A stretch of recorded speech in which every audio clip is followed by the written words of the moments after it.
McGurk, who, according to her leaflet, is a skilled, experienced and accomplished barrister and senior counsel. I was taught a long time ago, all senior counsel are skilled and accomplished barristers, especially when they're charging. She has a number of issues on her leaflet, and we'll be discussing them.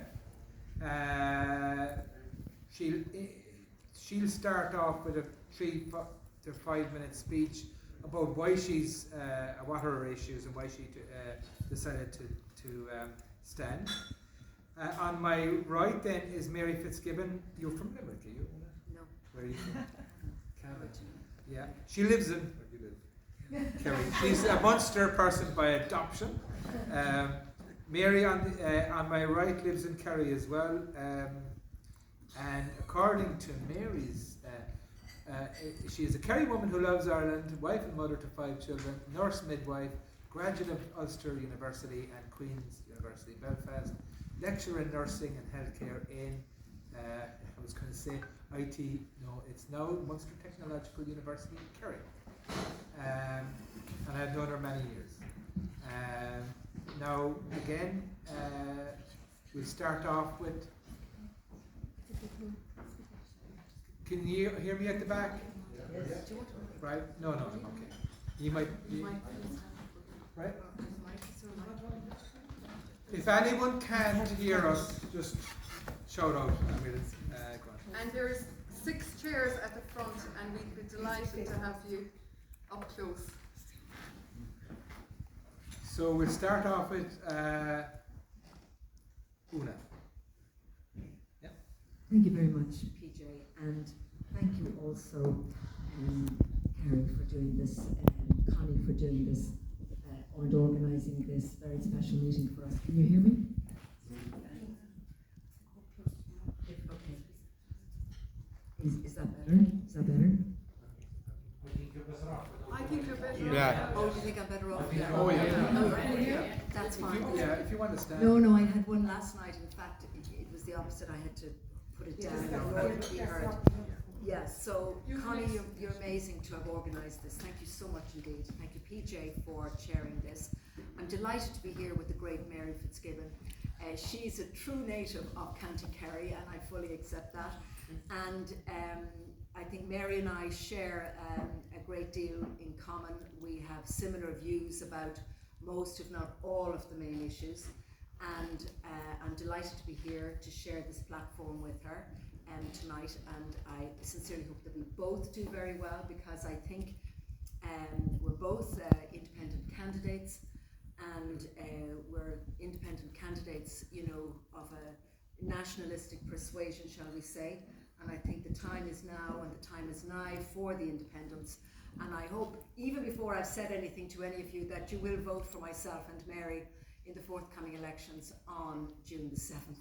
Thanks. So what I'm going to do is just give a very rough outline, just a sketch of where I stand with regard to the various issues that I'm dealing with in the proposed election. Now, many of you will know my position and my situation with regard to a lot of these issues, because I've done a lot of videos over the years. I did one today as well, and on these issues. So I'm just going to give a very broad outline, and thereafter I trust that we will be in a position to answer questions and to give more detail about the issues at hand. Okay? So what I want to say at the outset is this, that I'm standing for election because of my deep concern at the current state of our country, the direction the EU is taking, and the significant influence the EU has in relation to our country. Agenda and legislation currently being promoted by the EU no longer accord with its original aim, which is to promote peace, its values, and the well-being of its citizens, or with its mission, which is to guarantee peace, freedom, and security in and around Europe. As many of you will be aware, over 70% of our laws emanate from the EU, and a significant portion of our policies and agendas which form the current bedrock of our society and the framework for government have either emanated from or have been channeled through the EU. In particular, I am concerned that this government's failure in relation to the asylum and immigration policy are associated with and influenced by EU immigration and asylum policy, and that is not good for the Irish people or Ireland as a country. In Europe, I can expose the real causes behind mass migration, which are neither organic nor natural. I am a strong advocate for freedom of speech, having done a number of interviews and created videos on the subject matter of our hate speech and hate crime laws. I also have a concern about any potential abuse of the Digital Services Act, and I believe that when I am elected and a member of the European Parliament, I will be in a stronger position to monitor that. I am concerned at the increasing loss of our sovereignty as a nation as a result of incremental ceding of sovereignty to the EU. I support Irish farmers and fishing and will do all I can to ensure that they are treated with the respect that they deserve in order to preserve an important part of our heritage. I do not support the culling of the national herd or the nature restoration law. In Europe, as an MEP, I will have the necessary platform to utilise my skill and experience, particularly as a barrister and senior counsel, to advocate for only measures that are beneficial for the Irish people, and in particular my constituents in Ireland South. I will monitor all policy, agenda and legislative measures to ensure that they accord with and are beneficial for the Irish people, and if necessary, utilise my skill and experience to lobby against and or vote against any measures which are not so beneficial. In Europe, I will work to protect the Irish people from the effects of the proposed WHO pandemic treaty and the amended international health regulations. As an independent, I would not be beholden to any party or any whip, and I consider that that gives me a very strong advantage over other candidates who are members of political parties, especially the larger ones. In Europe, I can and will use my voice to be the voice of the people.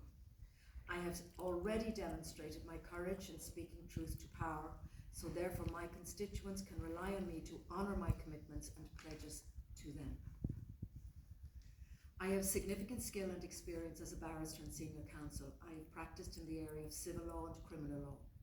I have worked as a quasi-judicial adjudicator in a number of tribunals in the area of employment law, refugee law, mental health law, and hepatitis C compensation tribunal. I have a basic degree in history, psychology, and classical civilization. I was appointed as the first female barrister as a state prosecutor for the county of Donegal. I have an executive master's in international relations and diplomacy. I have worked at the highest levels with government, representing them in important forums, such as the Forum for Europe and the Forum for Peace and Reconciliation. I am an accredited mediator. I was the youngest in the world at the time national chairperson of the Irish Society of the Red Cross, and I believe this skill set and experience will be of significant benefit to both myself and my constituents as a member of the European Parliament. The single most important challenge that concerns the Irish people both at a local and national level is the issue of mass migration and the installation of what appear to be unvetted male migrants in particular, who are being placed in communities against the will of the people. The lack of consultation with local people by public representatives and the government regarding this issue is of great concern to me. And so that really, my vision, I would say, if one was to ask me what is my vision, I would say my vision for the Irish and the Irish people is that they reclaim their sovereignty, in particular with restoration of control of their borders, by taking back their power in not opting into the EU Asylum and Migration Pact, taking control of and implementing a better asylum and migration system that is fair and functional, having a public debate on this vitally important issue for the Irish people, and a national debate on our membership of the EU in general, and our association with other supranational organisations such as the UN, the WHO and the WEF, if such is not enabled by this current government, that we will get a new government who will in fact make this available to the Irish people, a government which will be truly representative of the Irish people. And this is essential for our future as a nation and as a people. To date, I have not had the same opportunity as many other candidates, unless they're sitting politicians, to have my voice heard on the national broadcaster. I'm sure Mary is in the same position. i.e. or television or radio. However, I am getting the opportunity to do an interview with John McGurk and Gript, which is great news. I will also get the opportunity to do a short interview with Clare FM and a panel on Kilkenny Radio, which is also very good news. So I want to give a shout out to all of those broadcasters. And of course, I have already had the wonderful opportunity to have an interview with the mighty Jerry O'Neill, who's here today. And I'm very grateful.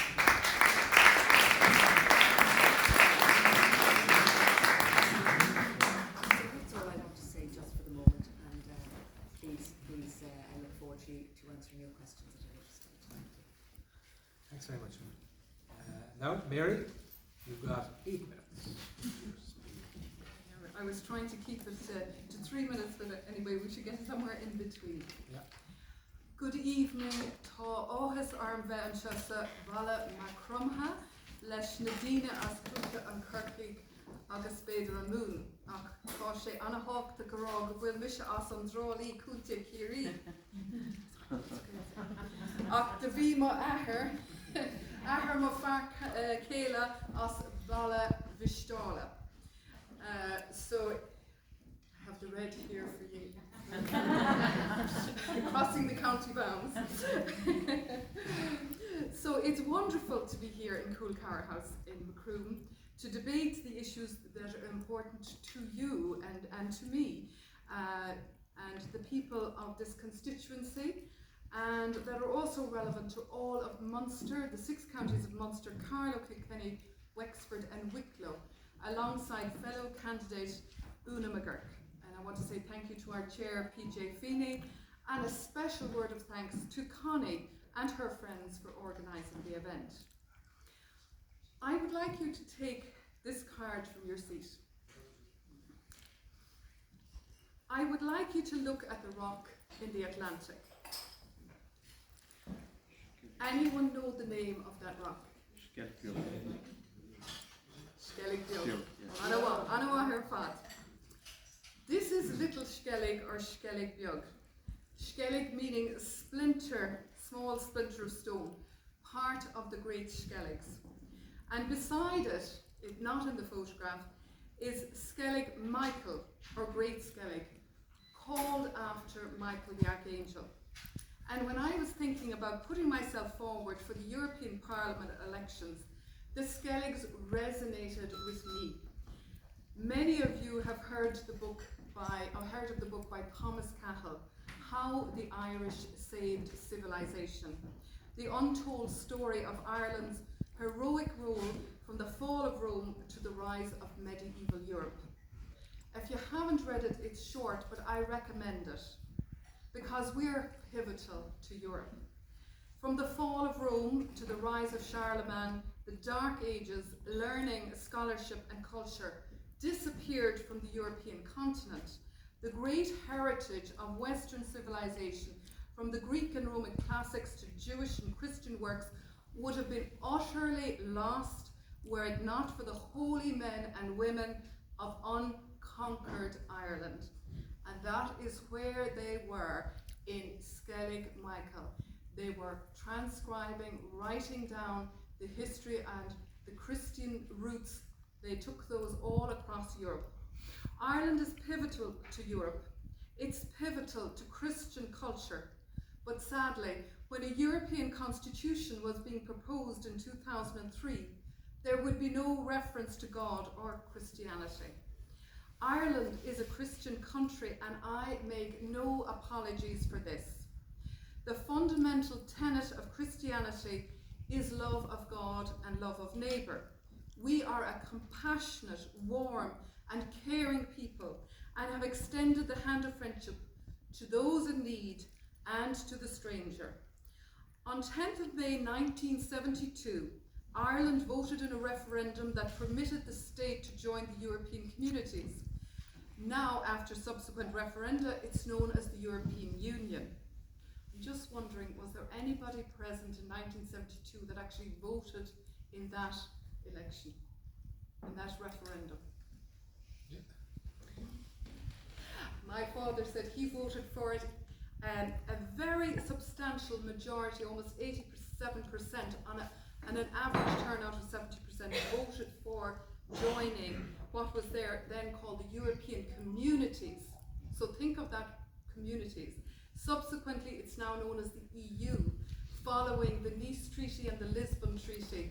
They didn't manage to get the European Constitution through, so they sort of, it got mixed into the Lisbon Treaty, we'll say.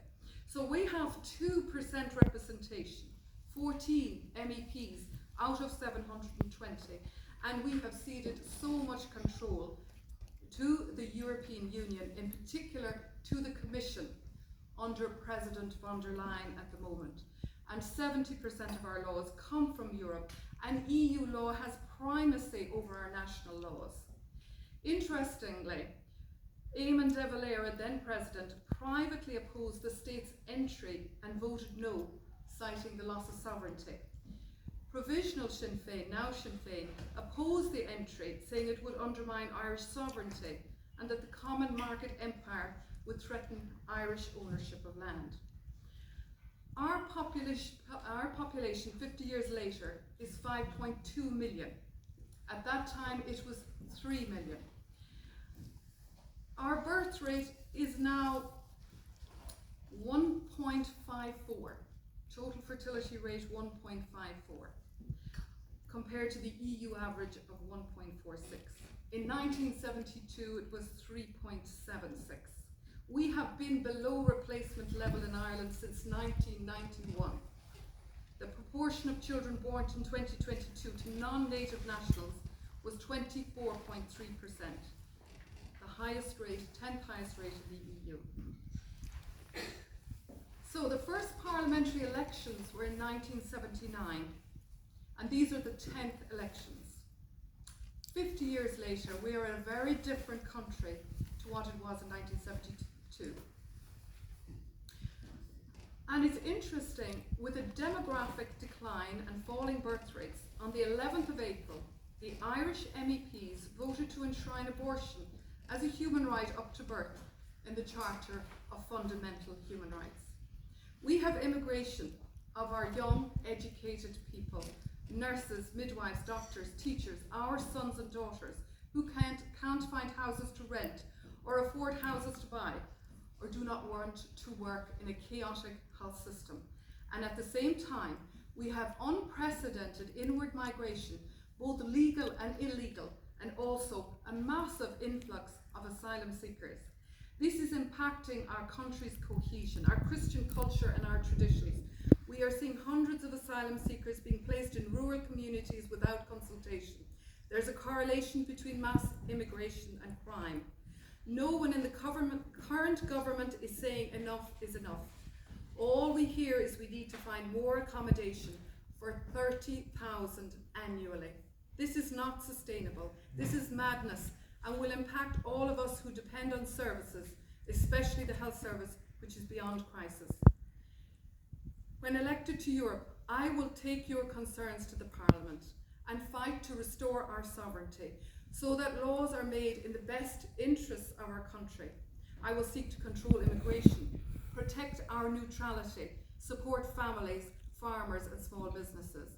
As a wife, mother, nurse and midwife, I am for life for the whole of life, irrespective of age or disability or illness, and I will care for your needs in Europe and serve you in Europe. On June 7th, if we elect independent candidates and non-established parties, independent Irish MEPs can help save our country and our civilization, because as independents, we will serve your interests and not those of the parties.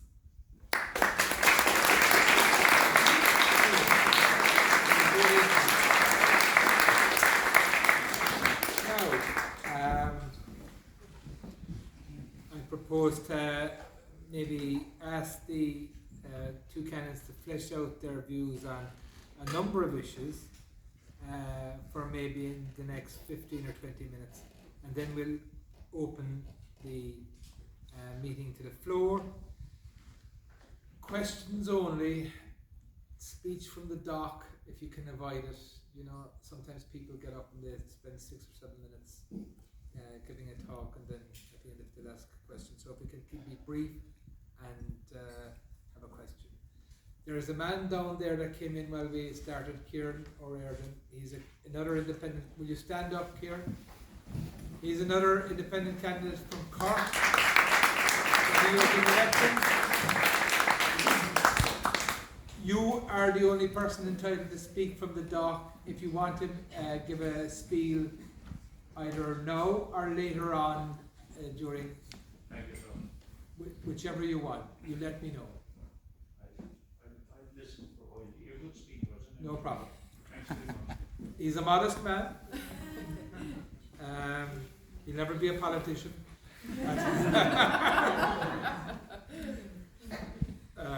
So I was just looking through the two leaflets, and there are a number of issues that they have in common. So the first really is sovereignty. So how do you think your views on sovereignty will affect your performance if you are elected as an MEP? I don't think my views on sovereignty will in any way affect my performance when I'm elected as an MEP. That's the short answer. You might be looking for something else. Oh yeah, just to flesh it out. You'd like me to generally express my views about sovereignty and my Concerns concerns about it. about it. I know you referred to it in your Yes. because a lot of people would say that we gave up our sovereignty when we either voted for the EEC Treaty in '72 or for the Nice Treaty. That we decided to pool our sovereignty, and therefore the people made a decision, and we're stuck with it now. And that we're now Europeans, and that nationalism. And I've heard leading politicians say, including government ministers and former Taoiseach or the present Taoiseach, say that nationalism or sovereignty was an outdated concept. We're now Europeans. Yeah, that was me, Hallmark, I think, made that comment, which wasn't very popular. But to a certain extent, there is an element of the pooling of our sovereignty as a result of our membership of the EU, and there's no doubt about that. There's also the fact that with regard to our membership of the EU and the fact that we're bound by various laws and treaties of the EU, that EU law does in fact trump our constitution. We know that because of the necessitated obligations clause in the constitution, which effectively states that. So if anybody wants me to expand a bit on that, I'm happy to do so, because it's a very confusing issue, because people wonder, does our constitution even matter, or is it relevant? And yes, it is. Of course it's relevant, and of course it does matter, but only insofar as it doesn't interfere with any of the EU laws where we have signed up to various treaties, and where we have, given competences in certain areas to the EU. So where we have agreed in a treaty to give a competence to the EU, for example, our constitution doesn't have any power or impact over that. That's it, if that makes sense. So that's really how that works. But what I am concerned about is that really we have been ceding our sovereignty incrementally over the years to the EU in a manner that I think none of us have really realised or have been aware of, and that includes me as a lawyer. I mean, I think it's only becoming very apparent now just how much of our sovereignty we have in fact ceded to the EU, and I'll just deal with two particular types of sovereignty. For example, we have ceded effectively our sovereignty in the area of public health to the EU by virtue of the Lisbon Treaty. And the effect and consequence of that was that the EU was then able, for example, to introduce the COVID pass, which you may recall during COVID, which had an impact on all of us who wanted to either travel or go into a restaurant. We had to comply with certain guidelines and instructions, which were formulated in legislation, which came ultimately from an EU legislative measure. So the net effect of that is that the EU has become now the progenitor of what we all know as the WHO Treaty. I'm sure you've heard about the WHO Treaty and what that intends to do with regard to digitization, etc. But essentially the WHO was able to take all the power base, so to speak, that was created by the EU in formulating their current treaty. And all of this was enabled by us and indeed all of the other EU member states and citizens ceding our sovereignty in the area of public health. Now, I can flesh that out a little bit later because I know these sound like maybe complicated concepts, and indeed they are, even for lawyers, as I'm sure Siobhan will attest. So that's an example of how one aspect of our sovereignty has been ceded by us, and it is obviously hugely significant. The other area where sovereignty has been ceded for most of the EU member states is in the area of asylum and migration. But not so with us, because as a result of the Treaty of Amsterdam, and now that it's enshrined in the Treaty on the Functioning of the European Union, which is in fact the Lisbon Treaty, we have in effect an opt-out in relation to the area of asylum and migration, which means that if the EU passes any laws or any legislative measures in that area, Ireland, unlike all the other member states except Denmark, because they also have an opt-out, we're not bound by those laws, if that makes sense. We're not bound by them. And in order for us to be bound by any of the legislative measures that relate to asylum or migration, we have to go through a process in the Dáil, whereby the Dáil or the Oireachtas actually has a vote on this issue to opt into the pact. So you may recall I did some videos on this in the last couple of months, and you may recall there was some voting in the Oireachtas in our Houses of Parliament in relation to this very issue. And at the moment, it hasn't been decided. The government have indicated that yes, they do want to have the EU Migration and Asylum Pact voted in, and they've already conceded at a diplomatic level that this is what they want, but to date it hasn't actually happened. So I think the pushback has worked to the extent of at least enabling a delay on the vote. I don't know what the outcome is going to be, because obviously the government do have the numbers when it comes to a vote. But that's the situation as it stands at the moment. So those are the two areas that I would be principally concerned with when it comes to the issue of sovereignty. Well spoken. Mary? Again, in terms of sovereignty generally, you've expressed views that you're obviously deeply worried about it. Do you want to expand a bit on that? Yes, I suppose I would say that I was out, I think I've been campaigning for the last 25 years of my marriage, but we were out against Nice 1 and Nice 2 and Lisbon 1 and Lisbon 2. And certainly Maastricht before that, but I'm thinking, did I vote on that or not?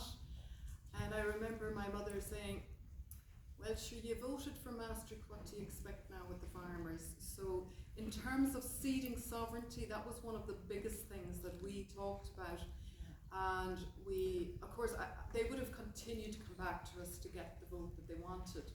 So ceding control, if we look at how the EU is made up, you have the Council of Ministers, all our Prime Ministers or our Taoiseach here, there are 27 of those.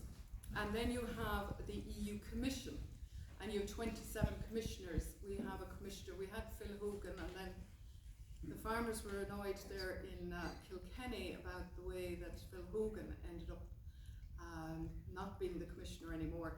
But we have Maureen McGuinness, but she's not over agriculture, she's over finance. So now you have those 27 commissioners, and you have the president, and I'm sure you know who the president of the commission is.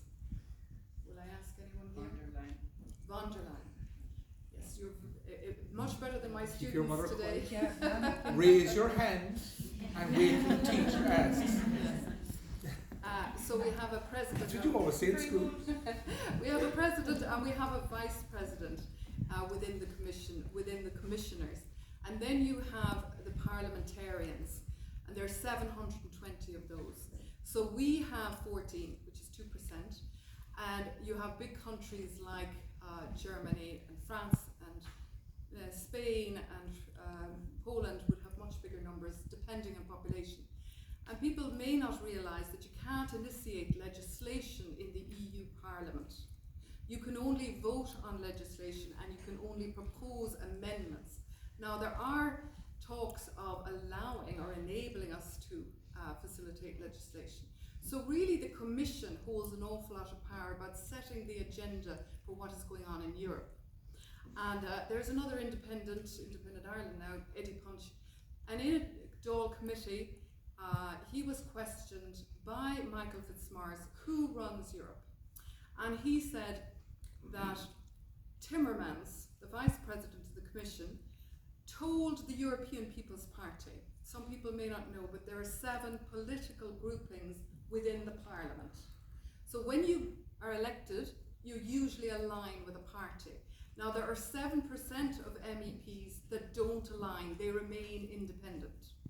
But very popular parties, and the biggest grouping are the European People's Party, and Fine Gael would belong to those.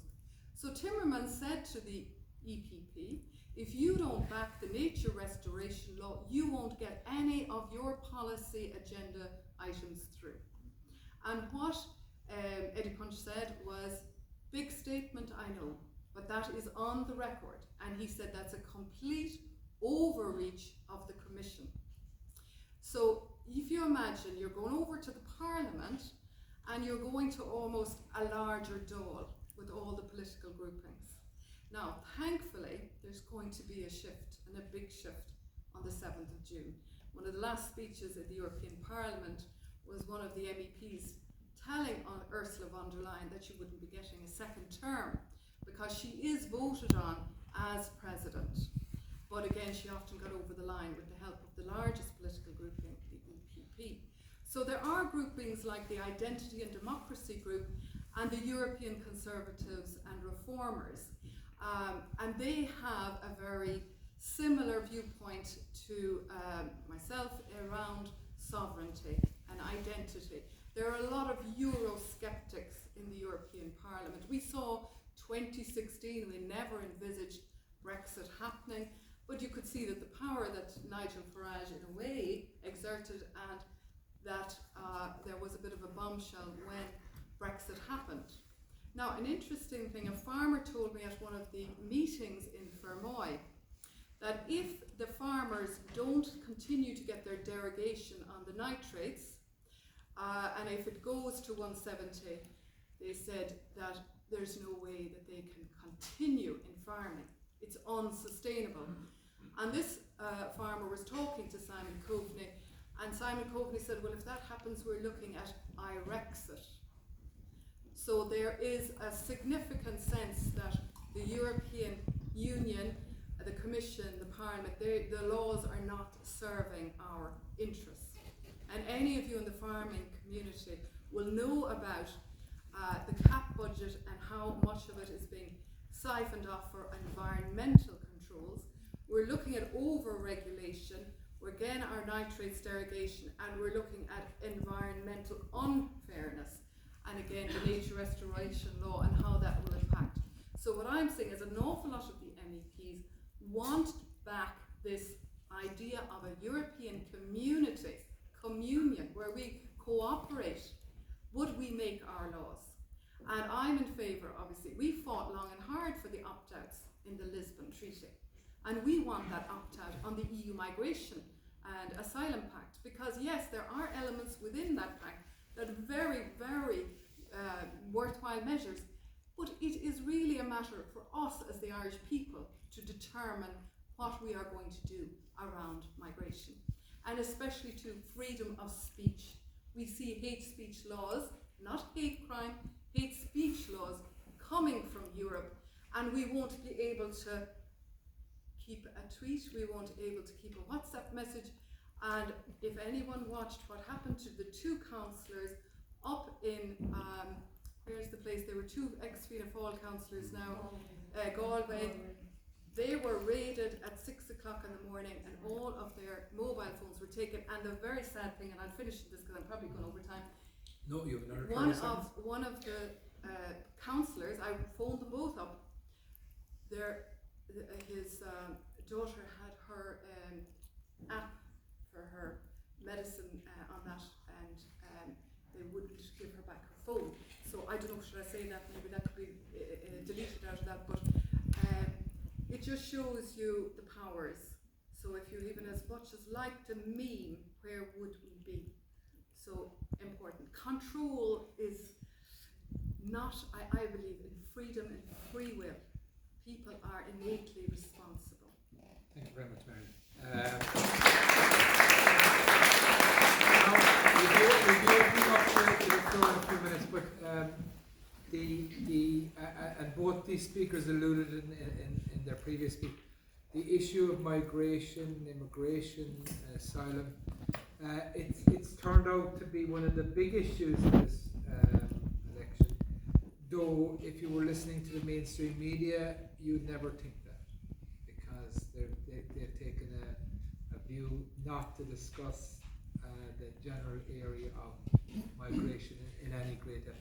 Though I've seen a couple of opinion polls that put it at the top of people's concern. And it's interesting because there appears to be a great disconnect between the mainstream parties and the people. And it's not simply in opinion polls. The last referendum we had, I think it shocked a number of politicians because they couldn't believe how out of touch they were. Like for a party like Fianna Fáil, who would take great faith in their ability to the grassroots. I remember Micheál Martin being interviewed on the day of the result, and he was shocked. Genuinely, he was shocked. He couldn't believe it. So, in terms of migration and immigration, what do you think in terms of the European elections? How do people view this issue? Is it as big an issue as people are saying it is, or do you think it's just? I do, PJ, think it is as big an issue as you've suggested. I think it definitely is the most important single issue that is affecting people at the moment. However, as I'm not running in Dublin and I'm not running in Dalkey or Dublin South, I can't say for certain that it's exactly the most pressing issue for the people who live in those areas. May not be. But other than those areas, or other than the very well-to-do areas anywhere in the country, it certainly is the most significant and pressing issue. And the reason being is that it's working class communities who are essentially being targeted, and also to a certain extent middle class communities who are being targeted with the iPass centres. And I think that's very unfair and very unfortunate, and it's very interesting as well that the government are not actually applying the law when they're dealing with the particular regulation regarding the location of those iPass centres, because they're supposed to carry out a risk assessment report to determine what the issues might be with regard to public order, etc. And they're not doing that, as well as the fact that, as Mary has stated, they're not consulting with the people, and they're riding roughshod over the people, and this is just not good enough. And this very clearly demonstrates not only the disconnect between the government and the people, but the contempt to which the government now hold their people, and this is reprehensible and it's unacceptable.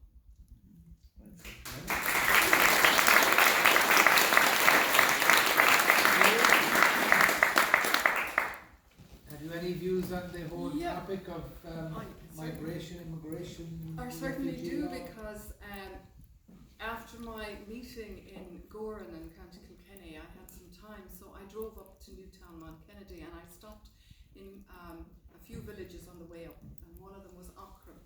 And some of you might know Irish history, and Macroom was a very important place in the 1798 rebellion, and also Newtown, Mount Kennedy. So I went up and I drove up and I found the Trudder Road, and I pulled in at a bungalow that I had seen on the videos. And the man that lived there was George Eager. daughter, Catherine Eager, has just made a viral video. And George invited me in, and we chatted for over an hour. And sadly, his own daughter was murdered in 2003. You can look it up, Georgina, God rest her. And I also lost his wife later from cancer. So he has lived there for years. It's like a little Boreen. And people used to do a circuit, walk around. And the place where the asylum seekers have been placed was a convent and a school that he went to as a young child. So and then later I went up and I met the community that gather there. I didn't think they still gathered there, but they do every night, and there was a big march on Thursday night. And then the guards came. So I was chatting to the Gardaí, and they were telling us that we needed to move our cars because, but I said there was no yellow lines on the laneway. But anyway, he said that they would be ticketed. They were just giving us the heads up. So it's absolutely shocking that overnight you can bring that upset into a community. There's another friend of mine, and she's looking at potentially 13,000 males being placed within a mile or two of her. Oh my God. So there's nobody in government saying no. And I wrote, and I haven't got a reply, even though Roderick O'Gorman said he would reply, he was going to get back to me on it. Is there any correlation between the change in the payments in January from €38 to €113 because they weren't offered accommodation? Because if you come from some of the countries, the average wage might be $400 or $500 a month. And if you have NGOs providing food and providing bedding and providing toiletries and providing everything, and we're moving into the summer, and you can have your summer in Dublin and the Liffey as it stank like hell. You know, you can have, you can come here, and they're all saying what a great Céad Míle Fáilte. So I am not against. My father, God rest him, was out there helping the Hungarian refugees, the massive exodus from Belfast and the north when the troubles broke out. More people moved after World War II. That was the biggest movement of people after World War II looking for refugee status. And then you had the Vietnamese refugees. I've been in the caring profession my entire, 36 years now, and I want to extend the hand of friendship to those who are in need, who are genuinely fleeing persecution. In 2005, I worked night and day to get asylum for 2 Ukrainian doctors who exposed the sale of body parts in Ukraine. I'm going over time now, aren't I? But just to say that we have no problem. We're the most compassionate race of people, but this is unprecedented. This is not sustainable. And my nurses and midwives are meeting their replacements at the airports, and they can't get rent, they can't find houses, their health systems are breaking down because we can't manage this surplus. So I better stop there. Perfect. And You've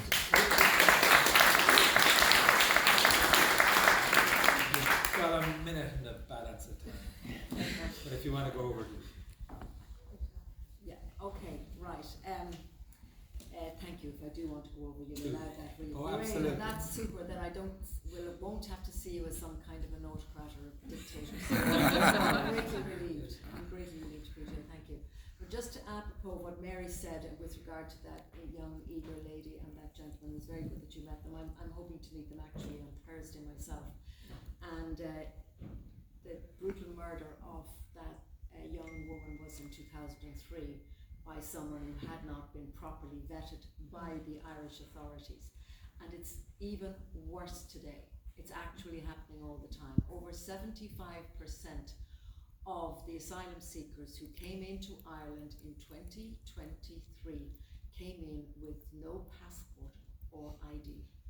We have no idea who they are, where they came from, their date of birth. It won't ever really be possible to have them vetted or properly checked anywhere. And actually I did a video on this evening, it's out on my YouTube channel. Come to Ireland and change your identity. That's what I called it. Because that is what we are opening ourselves up to, and that is what our government are allowing and enabling right now as I speak. It's really frightening that this is happening and that there isn't more of an outcry about it, because if you come into Dublin Airport without an ID or without a passport, it's a strict liability offence under the Immigration Act, and you should be prosecuted, but they weren't prosecuted.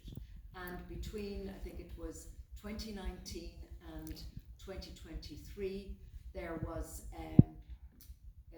one prosecution and no convictions. Now, as a result of some political pressure that has been brought to bear on the government, they are actually starting to use the Immigration Act, and there have been about 100 prosecutions to date.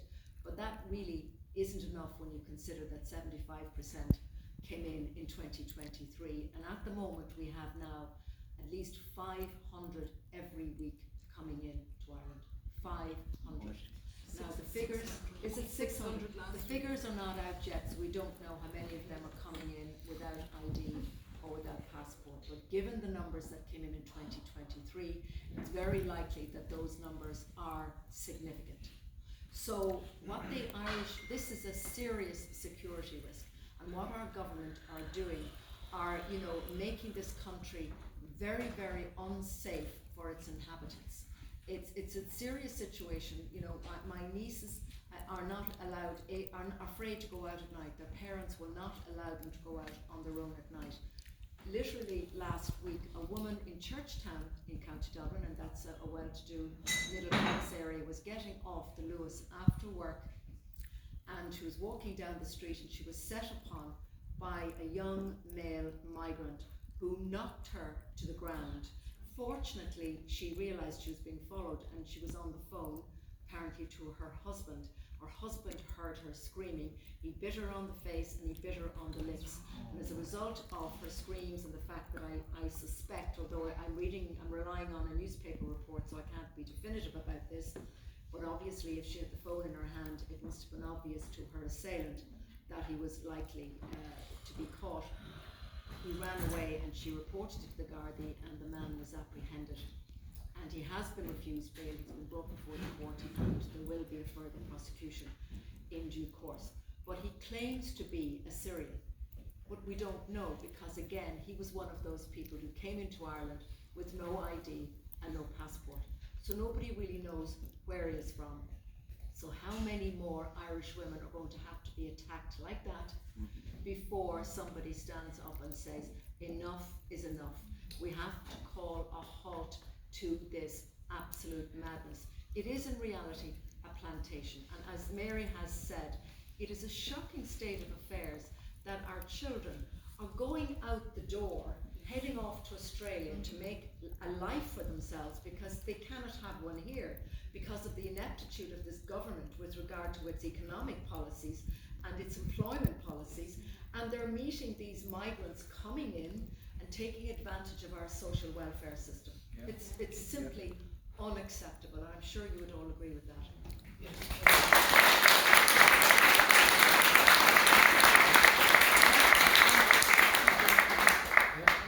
I just want to come in there. I want to take you back to 2019. I work as a lecturer in nursing. I have taught thousands of nurses, and one of the reasons I'm standing in this is because it grieves me very much that my students are not just leaving now because they want to travel, but leaving because they feel there is no future in our country. But I want to take you back to 2019, and the hospital consultants voted no confidence in Simon Harris. This was kind of unusual. He had survived a no confidence motion that summer, but then subsequently there was another no confidence motion in February. But the government knew they were going to lose that confidence motion, and so they weren't going to hang out Simon Harris. They went to the country. And our health service was beyond crisis in 2019. So you can imagine now, with the influx of not only legal migrants, but all of the asylum seekers and the Ukrainian refugees, where we are in terms of a health service. But the other thing that the government was doing is they have a moratorium on hiring Irish staff for the HSE. But we saw with the stroke of a pen last week that they gave all of the health workers, their spouses and partners, permission to work in the country. So, and at the same time when there's a moratorium, they have contracts and train with non-EU countries to bring in nurses.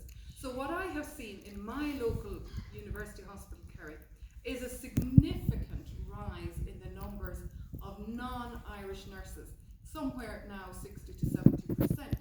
So I would incentivize my students to stay at least for 1 year until the next group graduate. I'm sure that many of you nurses know nurses, and I've started reading about them then in the newspapers when they're out in Australia with a fantastic 1 to 4 patient ratio, able to rent, able to get houses. And then I'm thinking, we're here and we love our sons and daughters to be able to come back and be here. No problem with travel, voluntary travel is brilliant, but we are looking at a situation where this country is not serving the people who have raised families. And it's very, very important that we redress that. And just to say, this government is not interested in health and housing. And I'll tell you why, because in March, they distracted us. They always distract us.